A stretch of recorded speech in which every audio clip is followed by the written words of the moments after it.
Hi, welcome to Hey Parents, Let's Chat, where the more we share, the more we learn, and the better parents we become. Today's chat is going to be about a phrase that I'm sure that some of you might have heard once or twice throughout your parenting journey, and that's the phrase, I'm bored. And so there are two videos. I have one video that is dedicated to the school age kids, and then I have another video that's dedicated to the teen years because we would handle those two age groups and this phrase very differently. And so for this video, I'm going to focus on the teen years. And so when you hear the phrase, I'm bored, from your teenager, that's when you don't want to ignore them. That's when you want to engage them. And so it's really hard when you have some of those kids that are like, 13, 14, even 15. They're too old for, perhaps some of the camps that they might be used to during summer vacations, or some of those younger activities that they used to engage in. They're almost too old for, but then they're too young to actually work and get a job. And so it's a really tough couple years where you're going to hear I'm bored probably more than you ever have in your life. And even for some of those older teens, you're going to hear the phrase I'm bored. And again, this is where you want to engage your teenager. Because what we don't want is a teenager that's going to be bored and then end up with more screen time, where they are now losing themselves into their phones or video games, and they're Googling things that they shouldn't be Googling, and the next thing you know, you're going to regret having them be bored in front of a screen. And so when you hear the phrase, I'm bored, with teenagers, you want to engage and you want to make sure that it doesn't include any screen time. What you really want to do is say, okay, what do you want to do? What are your, and then actually like have a conversation. What are their interests? It could be that you'd be like, okay, hey, how about you be in charge for figuring out dinner one night this week? It could be tonight. It could be tomorrow night. It could be whatever their interest is. If it's immediate, like, hey, let's go shopping right now, then go do it. If it's, let's come up with a plan, find some recipes, come up with a list of things, and then go shopping together. Perhaps we can do that today, and then we can cook it tomorrow. Perhaps you as the parent might say, hey, I was planning this for dinner, but what if you do dessert?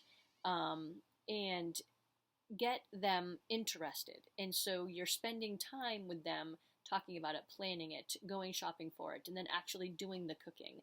Not only are you entertaining them, but they're learning great life skills. And so you're really killing multiple birds here with one stone.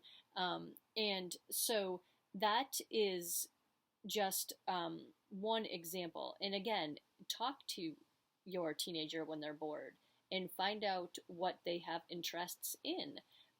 It could be that they want to try something creative, where they have a project they might want to do, or you could suggest to them maybe they like hands-on activities and being creative.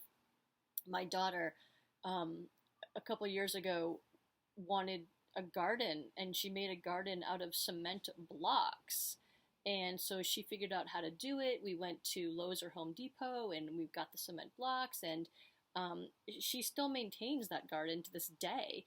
And so listen to what their interests are and be open to trying new things, and doing it with them, or at least providing the means for them to do it on their own.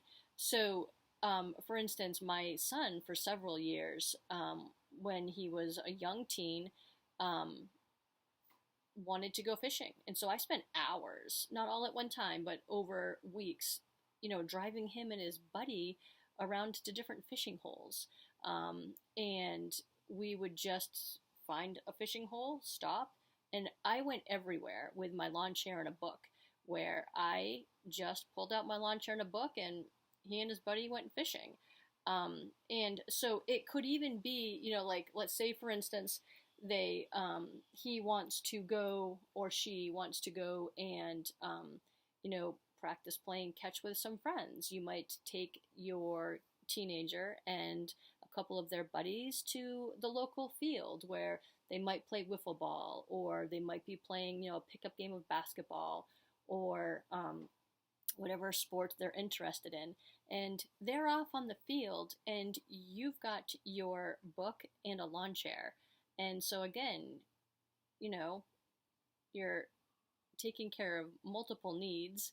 You're dealing with your teenagers and their interests, and you're providing them means to entertain themselves. But then you're also getting a little downtime for yourself. So again, when your teenagers are using the phrase, "I'm bored," that's when we engage, have a conversation, inspire some ideas, and then provide the means for which that happens. And they will be using resourcefulness, they'll be allowing themselves some creativity, but it's in a very engaged way where you're actually also bonding with your teenagers at the same time. And believe me, I know that teenagers can be super tough and they can be super moody, and they might not act like they appreciate you being there. They might not act like they want to do these things, but actually they do, and they are appreciating it. And it might not seem like it in the moment, but they're going to remember that you were there for them. They're going to remember that you were available and helpful and supportive, and they will appreciate that. And you will appreciate those bonding experiences, even if they are super moody and not seeming like they actually do appreciate it. So again, when you hear the phrase, "I'm bored," engage. Don't ignore them. So I hope that you have found this conversation helpful. And again, with all of my videos, I am just trying to help minimize some of the stresses that parents are going through by providing lessons that I've learned from, experiences that I've already gone through, mistakes that I've made. I'm sharing them with you so that hopefully it'll make your lives a little bit easier. And so if you find value in our videos, go ahead and hit subscribe. I guarantee you, by hitting subscribe, you're not going to be getting a bunch of junk emails. It's just a way to show support for some of the messages that you're hearing in our videos. It's also going to make our videos more visible for other people, and the more parents we have watching and commenting, the more perspectives we can learn from. So if you find value, hit subscribe, like, hit share. If you have a friend that could benefit from these videos, definitely share it with them. If you have ideas and thoughts that we all could learn from, hit the comment section and be adding your thoughts so that other parents can learn from you as well. No matter where you see these videos, whether it's YouTube or Facebook or on heyparentsletschat.com, definitely share your thoughts. And until our next chat, thank you for joining us.